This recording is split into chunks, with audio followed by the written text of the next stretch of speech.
What's up, Bears? Eric here, coming at you today with the video that I am actually shocked that I have to make. This is news that I was like, what is going on? What is happening right now? But this is all by design. This is exactly the kind of shit that the queer community has been saying was going to happen for a while now. And we were being gaslit. Oh, no, none of this is going to happen. It'll never happen. You're just overreacting.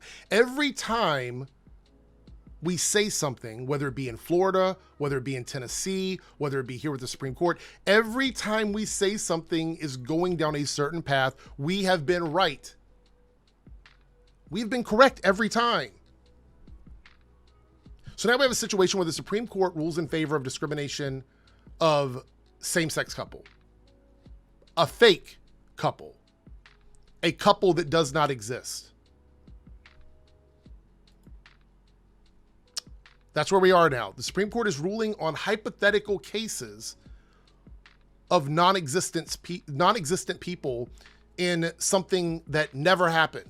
We have reached a point in our country where these nonsensical stories are now becoming things that can be decided in court cases. So we're deciding on hypotheticals now in the Supreme Court. The Supreme Court on Friday greatly expanded the rights of people who want to discriminate against same-sex couples in a case involving an amateur website designer who was never even asked to make a website for a same-sex wedding. In 303 Creatives versus Alennis, amateur web designer Lori Smith asked the court to grant her the right under the First Amendment to refuse service to gay and lesbian couples due to her Christian religious beliefs. But Smith's request was wholly speculative. She had not been hired to make a website for a same-sex couple and therefore had never refused such work. In fact, she's never even made a single website. Smith claimed that let's go down here, highlight this for now. Smith claimed that Colorado's Anti-Discrimination Act, which prohibits denial of goods, services, or facilities because of disability, race, creed, sex, color, sexual orientation, gender identity, gender expression, marital status, national origin, ancestry, violated her First Amendment rights by requiring her to take commissions with what she said was a message that she did not agree with, specifically websites celebrating the weddings of same-sex couples. Here's the deal. This never happened. She's never made a wedding website, and she's never been asked to do this. Yet they still ruled on it. This is ridiculous. The Supreme Court in our country just gave someone the right to openly discriminate against other people.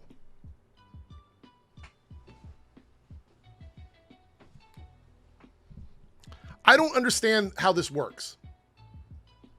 They just had a ruling on college admissions where they got rid of the affirmative action system, but said that colleges should not discriminate based on any of those things. And then they just say to this person that, yeah, you can discriminate based on those things. Because let's be clear here, it's not just about gay people. That's not the only thing at question here. She could refuse service to Jewish people. She could refuse service to Muslims. She could refuse service to atheists. And they can openly do that now without any accountability whatsoever. That's the door that has been opened here. This is wild to me that they allowed this.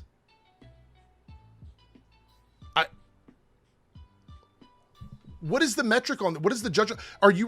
Can you refuse the service for somebody simply being gay? Or does the actual request have to be something like as a gay person, if I went there to get some sort of business done and I wanted to get a cake for my straight friends, right?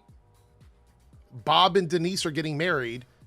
Could she refuse service to me for being gay? Or does the request have to be gay? Because I've read this a few times now. I'm not sure how it's going to be applied. Or what if a straight couple, a straight woman, comes in and wants to get a wedding cake made for her gay friends? Are they refusing service to her as a straight person? Or are they refusing service to her based on the request of the cake that she wanted?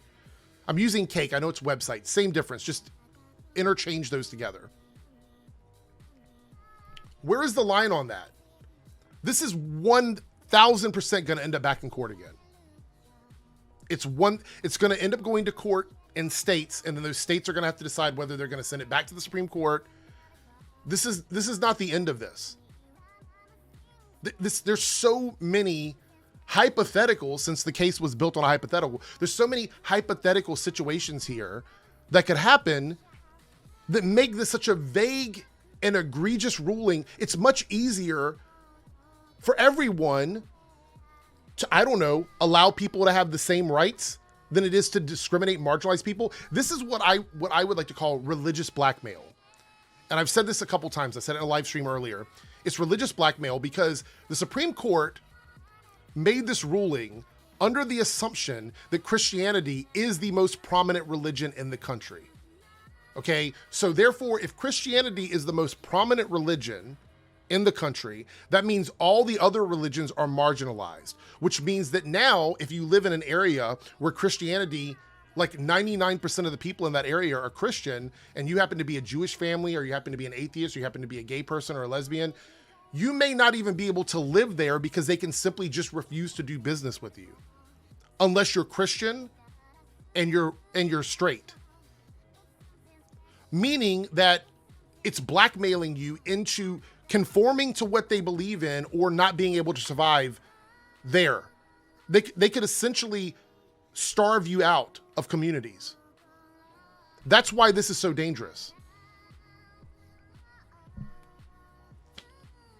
What's going to happen when Christians start getting denied service? What if they go to like a Jewish restaurant or a business where the owners are Muslim? What happens when they start getting denied service?